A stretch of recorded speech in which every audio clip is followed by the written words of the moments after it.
Is the new Volkswagen Golf R the ultimate car for boy racers who've now grown up? Boy racers such as me.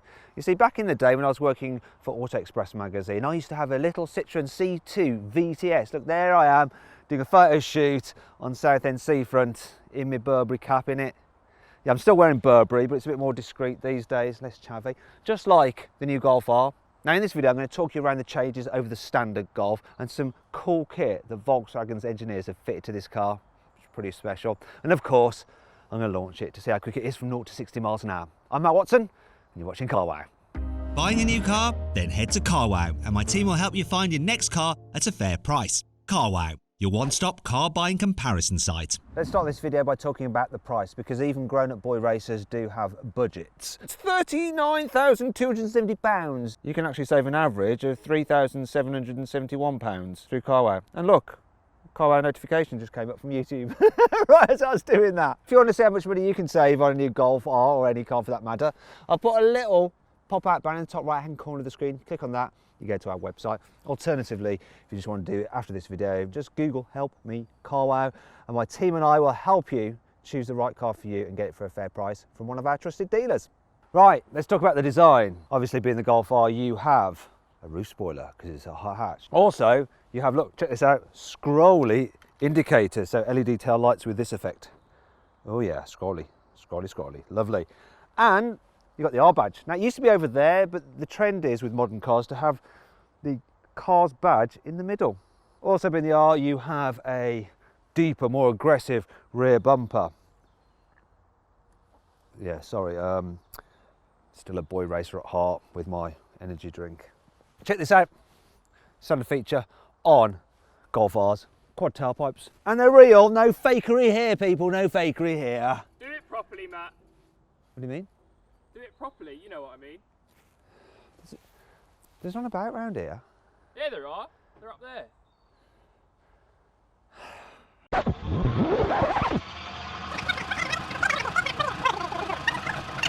Carwow stick of truth or log of truth. Look, real pipes. There we go. Fully vouched. All four of them. Not sure whether I'm going to be able to vouch this next thing though. The diffuser. Apparently it does work. It helps aero. Does it really though? If you're an engineer and you're watching this, have a look at that. Do you reckon it really does help with the aero? Let me know in the comments. Okay, moving down the side. Got 18-inch alloy wheels as standard, though you can get 19s. The Golf R also has tinted rear windows for that true boy racer look. It's actually not for that. It's to help shade young Tarquin who's in the baby seat in the back. Down the sides you've got these side skirts. You've also got matte silver door mirror caps, typical R feature, and the R badge here on the wing. Also look, another key feature of a Golf R is the blue brake calipers. Moving around the front, you have a more aggressive lower front bumper, even more aggressive than the Golf GTIs, because obviously this is the R model, top of the range. The R badge is here, offset on the front. Wonder when they're going to start moving that in the middle as well. We shall see.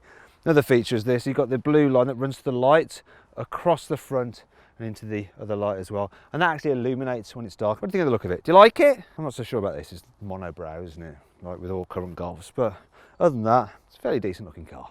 Here on the inside, there are a few R upgrades over a normal Golf. Starting with the R steering wheel.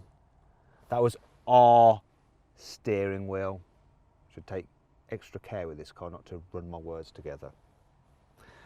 Anyway, the R steering wheel. So it has blue stitching on it, R badge on it as well. Behind it, you have elongated paddle shifters for the automatic gearbox. They're larger than the ones on the GTI. They're just made out of some horrible cheap plastic. It's like some child's toy. There is a little R button here on the steering wheel, so you can go straight into race mode, which is obviously what R stands for. What R stands for.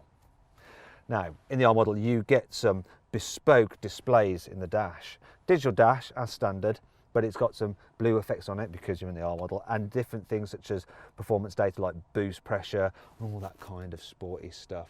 There's also lots of blue stitching about the place. You've probably noticed it already. Look, blue stitching here. You've also got some blue stitching on the mats, a little R logo on the mats as well. Blue stitching on the sport seats. Speaking of which, the sport seats have an integrated headrest, R logo on them, a velour side bolster to help grip you in place, and then this pattern on the seat centre part, and the material, yeah, it's questionable as well. In fact, it feels really cheap, that material, like in some kind of budget car, and this car is not budget. Still, you do get some premium stuff like ambient lighting as standard. You can set it to blue, so look, we've got ambient lighting in blue there to match the interior of the car, which is all right. You've also got some knolled metal effect plastic on the dash, which you don't get on the normal Golf. Some velour Alcantara stuff in the door as well to match that on the seats. And this feature, which is really handy on a car such as this. Look, you know, energy drinks are going to rattle around in there, aren't they, when you accelerate and brake? But don't worry, you press this button, a little gripper, especially for it. Volkswagen knows its target audience. Here in the back, the blue theme continues. You've got similar style sports seats, you've got similar mats as in the front, you've got mood lighting as well. Other than that, it's like a normal Golf, so look, knee room's good, headroom's good, these little pockets on the seat back so you can put your mobile phone there. But overall, the quality, scratchy plastics back here, is fine if you're in something like 25 grand's worth of Golf, but in 40 grand's worth of Golf, I'm not sure it's acceptable. One of the great things about the Golf R is that it's a performance car that has a useful, practical hatchback tailgate. The boot capacity is 374 litres, which is quite a bit down on a Honda Civic Type R. In fact, if you'd like to see my full in-depth video review of that car, put a little link up there, click on that, you can go watch that video. There's also a link in the description below. Interestingly, the actual boot capacity is slightly less than a normal Golf, so that's 381 litres. Quick bit of maths, 7 litres less. And that's because you've got a little less space under here underneath the false floor because of the four-wheel drive system. And that brings on to 5 annoying things about the Golf R. You can only get this latest Golf R with an automatic gearbox. There's no manual available like with the previous version. Also, unlike the old Golf R, which you could get as a cool looking 3-door, this one is the more sensible looking 5-door model only. Oh, the okey cokey. Oh, the okey cokey. Knees bend, arms stretched. Sorry. These sporty aluminium pedals may look great, but there's a slight problem with them. If it's wet outside and you've got slightly damp soles of your shoes, when you're driving, if you suddenly panic and hit the brake and you don't nail it dead centrally, watch this, you can actually slip off the edge of the brake pedal quite easily. Believe me, I've done it. I hope you like your Golf R in either blue, black or white, because those are the only colours available. If you want something else, you're probably going to have to just take it to Yanimai's and get it wrapped. The big news on this new Mark 8 Golf R is the fact that it gets an electronically controlled limited slip differential on both the front and the rear axle, and that can send power to the wheel with the most grip, so you've effectively got torque vectoring, which is incredible. Now, if you pay an extra £2,000 on this car, you can get the performance pack. That gives you a high top speed and some larger alloy wheels, but it also includes a drift mode, and it allows the car to do drifts. The only annoying thing about it is that that feature is just unlocked by a bit of software. Even the standard car has the ability to do it, but VW won't let you do it unless you pay them that extra £2,000. The buggers. It's not all negative though. Here's 5 good things about this car. This Mark 8 has a new all-wheel drive system, and it can send 100% of the power to the rear wheels, according to Volkswagen. Though when they released the Golf Mark 7, they said that had a new all-wheel drive system which could send 100% of the power to the rear wheels, which the Mark 6 couldn't. Either way, this new system is supposedly better and it reacts quicker in sending that power to the back. This R model has a stiffer front subframe over the normal Golf, which makes it more responsive when you turn the steering wheel. Also, look, the steering can go to full lock in less than 1 turn. This R has load stiffened suspension over the normal Golf. It actually rides 20mm low to the ground. Also, the springs used in the suspension are 10% stiffer than in the old Golf R. As before, you can get it with adaptive dampers, but rather than just having a comfort and a sports mode, you now have 15 different stages of stiffness. Obviously, as this is the top sporty model for the Golf range, you have uprated brakes.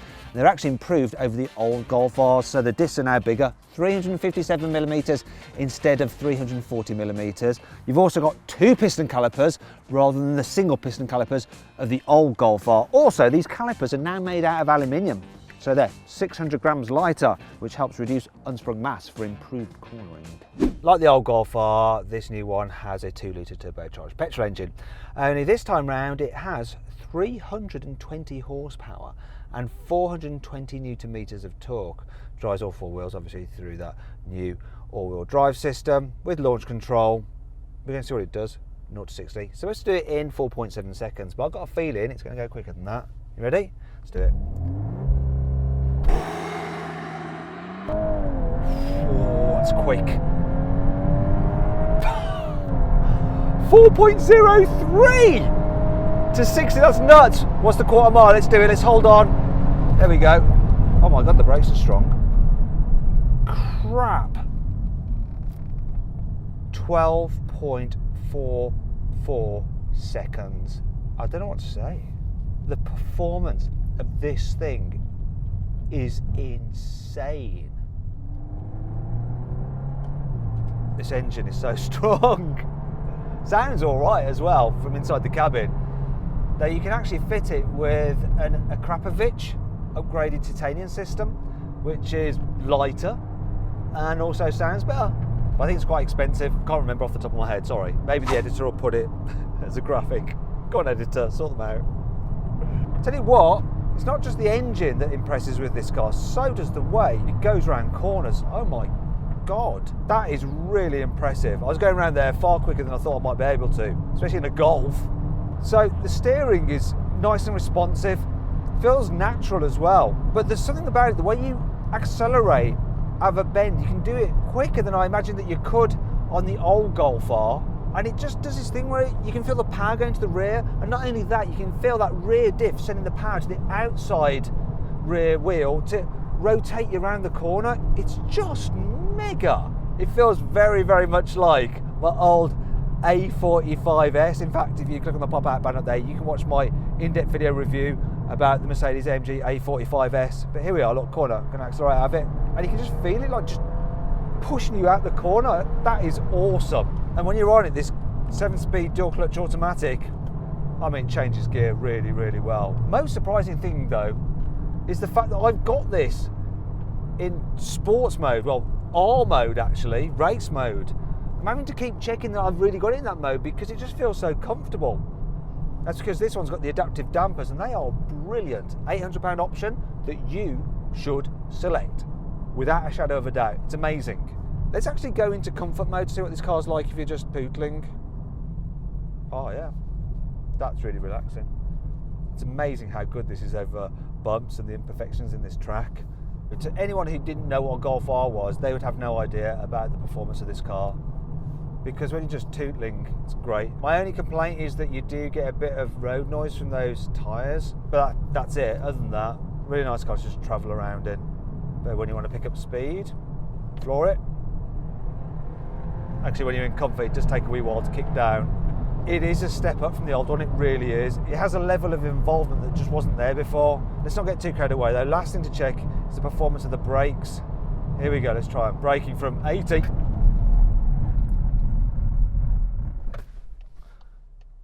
Well, they work. They work well. You like this? I like this a lot.